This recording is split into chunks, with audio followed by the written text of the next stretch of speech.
The film opens with Abel jogging through snowy Queens while in Staten Island, his driver Julian is ambushed by thugs led by Louis Servideo. They brutally attack Julian and steal his oil truck, marking the beginning of Abel's struggles.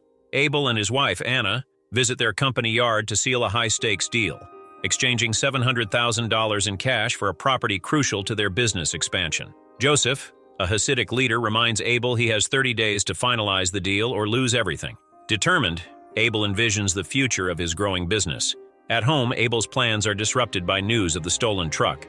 Visiting Julian in the hospital, Abel finds him battered but alive. Anna, fiercely pragmatic, urges Abel to take aggressive action, even involving her connected family. Abel insists on staying within legal boundaries, highlighting his resolve to succeed ethically. The missing truck symbolizes Abel's larger battle. At the impound lot, he encounters bureaucratic indifference, learning the thieves targeted the $6,000 fuel, exposing the ruthless nature of the heating oil industry. Abel meets Assistant DA Lawrence about the thefts, only to discover his company is under investigation for legal violations. Defending his drivers and ethics, Abel is met with Lawrence's blunt reality. The city's crime is overwhelming, and Abel's troubles are minor in comparison. Tensions rise as Abel and Anna clash over their approach. Abel is determined to remain ethical, while Anna, shaped by her family's ties to organized crime, advocates for ruthless tactics. Their dynamic reveals a mix of loyalty and moral conflict, with Anna as both ally and challenger. Meanwhile, Julian, traumatized by the attack, pleads for a different role in the company. Abel, empathetic but firm, believes Julian isn't ready for sales, leaving him to struggle with his fears. Abel Morales sits in a Brooklyn barbershop when Arnold Klein, a competitor, enters.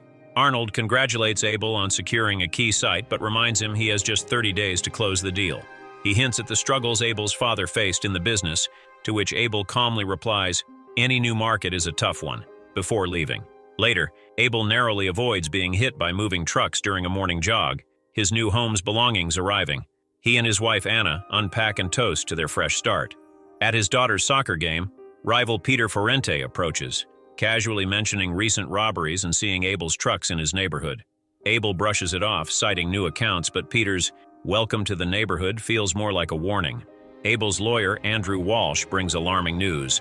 The district attorney is preparing a case against them. Anna defends their practices, though her tone reveals potential gray areas. Andrew hints at creative accounting errors, framing the legal scrutiny as a sign of their rising influence. Meanwhile, concerns grow over their driver's safety. One night, Abel confronts an intruder, Louis Servideo, outside his home. Though the burglar escapes, Anna believes it's a deliberate threat. Abel dismisses her fears but struggles to reassure her. At the office, he trains sales recruits, emphasizing confidence, integrity, and boldness in closing deals. In a meeting with his drivers, Abel acknowledges the risks they face and announces new radios for better communication. Tensions rise at home when Anna finds their daughter playing with a loaded gun hidden under the porch. She furiously confronts Abel, warning that their family's safety is now at risk. Abel reveals the looming charges of rigging scales and underreporting income, which could ruin them. Amid escalating threats, Abel meets union leader Bill O'Leary, who suggests arming drivers to deter attacks. Abel refuses, seeking alternative ways to protect his employees and expanding empire. As tensions rise, Bill confronts Andrew about arming the company's truck drivers with guns, although only fake permits can be arranged. Bill brushes it off as a minor issue, claiming the permits are just to scare robbers. Andrew agrees to discuss it with Abel. Meanwhile, Anna finds her old bookkeeping records hidden in the garage. At the same time, a standard heating oil truck is deliberately blocked by a rival truck with a note reading, "Engine trouble, be back later." Andrew delivers bad news to Abel. Another truck has been hijacked, and the financial impact is growing. Without action, the Teamsters may shut down if drivers refuse to work.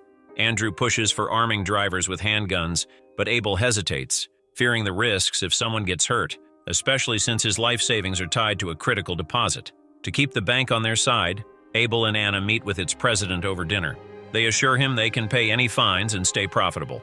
When asked about Abel's interest in the new property, he shares his long-term plan, gaining access to the river to increase storage capacity and outmaneuver competitors by buying low and selling high. On their way home, the couple's car hits a deer. Abel struggles to end the animal's suffering, but Anna shoots it with a handgun.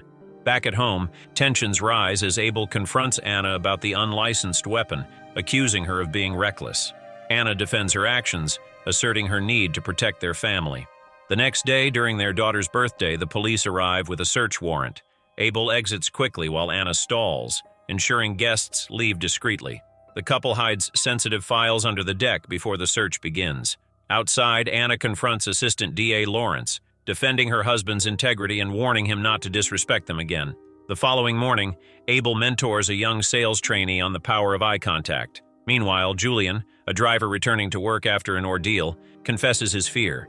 Abel reassures him, praising his bravery and promising a safer future.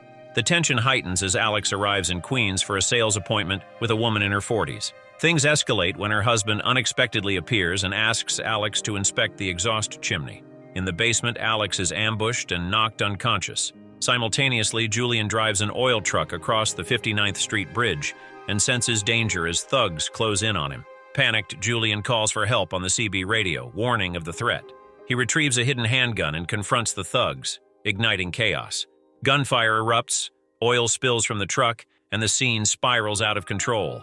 The police arrive, forcing Julian and Lewis to flee. They hide in a stone anchor structure, locking the door. Tensions flare between them, and Lewis chastises Julian for his recklessness. After hatching a plan, Julian slips out onto an esplanade, blending into the crowd with his gun concealed. Alex awakens trapped in a dump truck and is helplessly dumped into a garbage pile. Meanwhile, Abel confronts Peter Ferrante at his estate, demanding answers about the attacks, particularly the one targeting his family.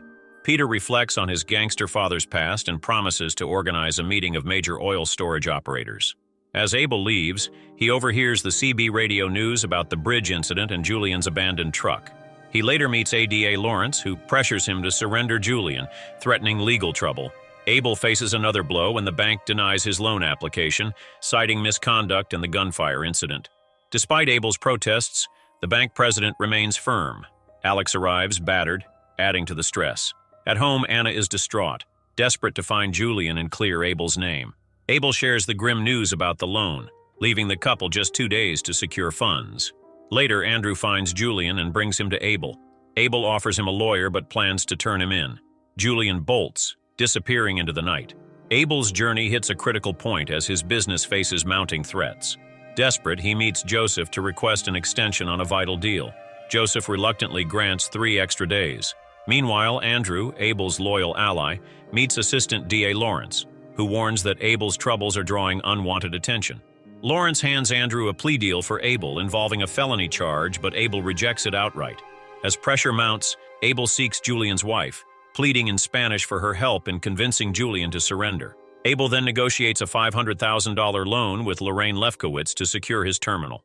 After intense discussions, Lorraine agrees but demands a steep 20% interest and a 5-year wholesale deal, which Abel reluctantly accepts. Abel confronts his competitors at an Italian restaurant, accusing them of involvement in the massive fuel thefts, 110,000 gallons stolen over 6 months. He demands they end their complicity, directly addressing Peter Ferrante. At home, Abel and Anna reflect on their challenges. Anna finds hope in their accounts, and Abel shares the partial funding he secured, though they still need $1 million. Their shared resolve strengthens as Abel prepares for the next battle. The tension escalates when Abel hears a distress call from a driver under attack.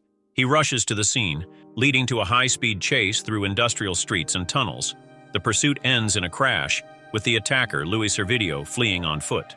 Abel chases him to a subway station where he corners Louis. Holding him at gunpoint, Abel demands answers. Louis hints at a buyer in Far Rockaway but refuses to name his employer. In a moment of restraint, Abel lets him go, leaving an uncertain trail that could lead to the mastermind behind the attacks. Abel heads to a barbershop, where Arnold Klein awaits. Things quickly turn tense as Abel confronts Arnold, accusing him of stealing $213,000 over the past 6 months. Abel reveals he's been tracking his trucks, all of which ended up at Arnold's facility. Cornered, Arnold admits to buying stolen goods and reluctantly agrees to repay the amount. Abel warns him that if the money isn't delivered by the next day, the feds will get involved. Later, Abel visits his younger brother, who's practicing football at university. He convinces him to sign off on a short-term mortgage on their apartment building, securing $210,000.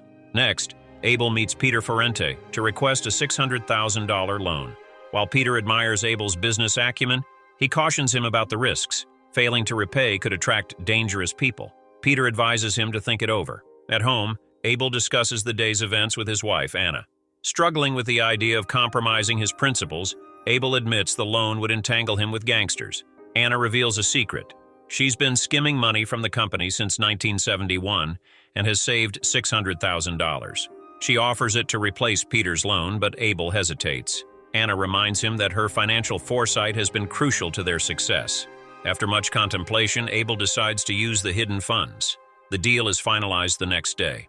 Andrew, Abel's business associate, reveals he knew about Anna's secret fund.